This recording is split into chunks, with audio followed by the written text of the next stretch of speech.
You guys know who I am? I'm Dr. Goodin. I'm the superintendent. And my job, if you're wondering what a superintendent does, my job is to go around and make sure that you guys are learning. And so whenever I go out to schools, I have to ask, are you learning? Are you? Yes, sir. Oh, you're all learning? That's good. Well, then I'm doing my job. Now, if you weren't learning, then I wouldn't be doing my job. I'd be in trouble. If you're all learning, that's a good thing. That's a really good thing. Now, what grade are you guys in? 6th or 7th? Second. You mean you're not 7th graders? No. Oh, my. Oh, wow. You guys look way older than you are. Yeah. Yes. My grandma, when I was 7, my grandma said I looked like I was 10. I believe that. You guys definitely look older. So, you know, it's Dr. Seuss, it's his birthday, right? And so, do your teachers still read your stories? Yeah. Yeah. Well, I had 6 children, and so I read to all my children, so I have lots of books. It is, isn't it? I know. That's why I look so old. The 6 kids could, make me look old. You look young. Y'all want to know how old I am? No. Yeah. I like you so much. I'm 60. That sounds pretty old, doesn't it? No. It doesn't? I like you so much. All right, so I'm going to read a little story for you. And I found this book this morning, and I read it to the students earlier today, and I really like the story. So I'll read it to you. And it's called The 3 Questions. And it's written by a man named Leo Tolstoy. Now, Leo Tolstoy was a Russian man. He was an author. And he wrote a book, probably his most famous book is War and Peace. The other one that he did was one called Anna Karenina. And so anyway, he wrote a lot, but he wrote this little story. And it's about 3 questions. So let me read it to you. And I really liked it. It was a good story. All right. So, there once was a boy named Nikolai who sometimes felt uncertain about the right way to act. I want to be a good person, he told his friends, but I don't always know the best way to do that. Nikolai's friends understood and they wanted to help him. If only I could find the answers to my 3 questions, Nikolai continued, then I would always know what to do. Remember, sometimes we don't know what to do. And so he has 3 questions. So let's see what the 3 questions are. Yes? That's why the book is named. That's correct. You're absolutely right. So here are the 3 questions. When is the best time to do things? Who is the most important one? And what is the right thing to do? So there's 3 questions. Right? All right. So he's going to get 3 different answers. So Nikolai's friends considered his first question, and the first question was, when is the best time to do things? Then Sonia the heron, and a heron is a bird, spoke. To know the best time to do things, one must plan in advance, she said. Well, the other friend, Gogol the monkey, who had been rooting through some leaves to find something good to eat, said, you will know when to do things if you watch and pay close attention. And the third friend was Pushkin the dog. And he was just laying down, he decided to roll over, and he said, you can't pay attention to everything yourself. You need a pack to keep watch and help you decide when to do things. For example, Gogol, a coconut is about to fall on your head. So the dog is told the monkey that the coconut was about to fall on his head. So those are his 3 friends. Okay, so let's see. Sonia, Gogol, and Pushkin. Okay, yes. Yes. Sonia is a heron, Gogol is a monkey, and Pushkin is a dog. So those are Nikolai's three friends. Nikolai's a human. Yes. So Nikolai thought for a moment. Then he asked his second question. Who is the most important one? Remember, that was the second question of the three. Those who are closest to heaven, said Sonia, circling into the sky. Those who know how to heal the sick, said Gogol, stroking his bruised head. And those who make the rules, growled Pushkin. So they all had a different answer to that question, for the second one.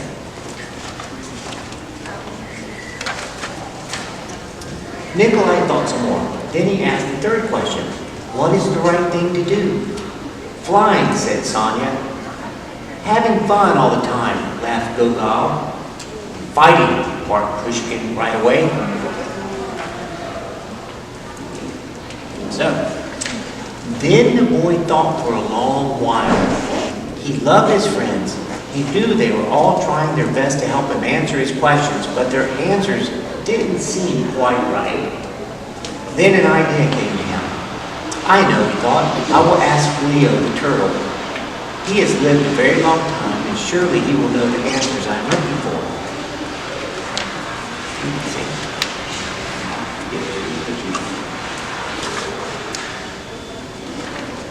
So, Nikolai hiked high up into the mountains where the old turtle lived all alone. When Nikolai arrived, he found Leo digging a garden. The turtle was old and digging was hard for him. I have three questions I have come to ask for your help, Nikolai said. When is the best time to do things? Who is the most important one? And what is the right thing to do? So Nikolai is going to ask Leo the turtle those three questions.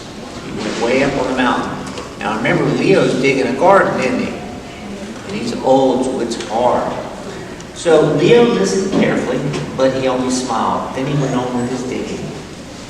You must be tired, Nikolai said at last. Let me help you. The turtle gave him his shovel and thanked him. And because it was easier for a young boy to dig than it was for an old turtle, Nikolai kept on digging until the rows were finished. But just as he finished, the wind blew wildly and the rain burst from darkened clouds.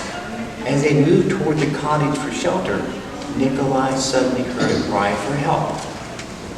So you see Nikolai right here is digging the garden, and then it starts to rain, and he hears somebody calling for help. So let's see what's going on. Running down the path, he found a panda. You know what a panda is? Panda bear. So he heard a noise and he found a panda whose leg had been injured by a fallen tree. Carefully, Nikolai carried her into Leo's house and made a splint for her leg with a stick of bamboo. He's carrying her into the house. The storm raged on, banging at the doors and windows. The panda woke up. Where am I, she said, and where is my child? There she's waking up. Wondering where her baby is. The boy ran out of the cottage and down the path. The roar of the storm was deafening. Pushing against the howling wind and drenching rain, he ran further into the forest. There he found the panda's child, cold and shivering on the ground.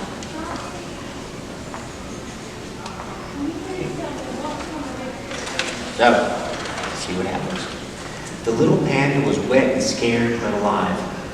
Nikolai carried her inside and made her warm and dry. Then he laid her in her mother's arms. Leo smiled when he saw that what the boy had done. Remember, Leo's a turtle, and he's happy about what Nikolai has done. The next morning, the sun was warm. Birds sang and all was well with the world. The panda's leg was healing nicely, and she thanked Nikolai for saving her and her baby from the storm. At that moment, Sonia, Gogol, and Pushkin arrived to make sure that everyone's all right. Remember the three friends? All right. So Nikolai felt great peace within himself. He had wonderful friends, and he had saved the panda and her child. But he also felt disappointed. He still had not found the answers to his three questions. So he asked Leo one more time. Leo's the turtle. The old turtle looked at the boy. "But your questions have been answered," he said. "They have?" asked the boy. And Leo says, "Yesterday, if you had not stayed to help me dig my garden, you wouldn't have heard the panda's cries for help in the storm. Therefore, the most important time was the time you spent digging the garden. The most important one at that moment was me, and the most important thing to do was to help me with my garden. Later, when you found the injured panda, the most important time was the time you spent mending her leg and saving her child. The most important ones were the panda and her baby. And the most important thing to do was to take care of them and make them safe." There the panda is with her baby. Yeah, that's right. Okay. So remember that there is only one important time, and that time is now. The most important one is always the one you're with. And the most important thing to do is to do good for the one who's standing at your side. For these, my dear, are the answers to what is most important in this world. So let me read this again. Remember then that there is only one important time, and that time is now. The most important one is always the one you're with. And the most important thing to do is to do good for those who are standing at your side. For these are what's most important in the world. What you're doing at that time. That's the most important thing. There's all kinds of other things you can be doing, but what you're doing right now is the most important. And what you boys and girls are doing right now is you're in school. And that's the most important thing right now for you. That you get your education, that you learn. The second thing is to do good for other people and try to help people. Like when you help your grandparents, or your aunt, or your uncle, or your brother, or your sister, your family, or your friends, or your neighbor. And the time to do it is now. So that's really important. I like that story because it reminds me of what's important and what I should be doing. I should be doing exactly what I'm doing right now. So the most important thing that I'm doing is right now. There's a whole bunch of other things that I could be doing. But this is the most important thing right now. And who's the most important? You guys are. Does that make sense? And so if you live that, if you do that in your life, you'll always make good decisions and you'll always go somewhere. Okay? You'll always be moving forward. All right. Would you like to ask me a couple questions real quick? The other group this morning wanted to ask me a lot of questions about how old I was and things like that. Yes, sir? I want to be a police officer. That's what you want to be. You want to be a police officer? So what's going to stop you from doing that? Nothing. Good. The only thing that can stop you from doing that is Nothing. you. You can stop you from doing that. Anything you want to do in life, you can do. I wasn't raised with a lot of money. My parents were very poor. We lived in a little shack, dirt floor shack in a cotton field for a few years. And we worked and we moved forward. So where you're at right now, no matter what your circumstances, it does not have to be where you're going to stay. You can always move forward if you know where you want to go. You just say, I'm going to be a policeman. And that's what you're going to do. And nothing can stop you. If you want to be a doctor, nothing can stop you from that. If that's what you want to do it. Anything you want to do, you can do if you're willing to work for it. But it takes you focusing and taking one step at a time.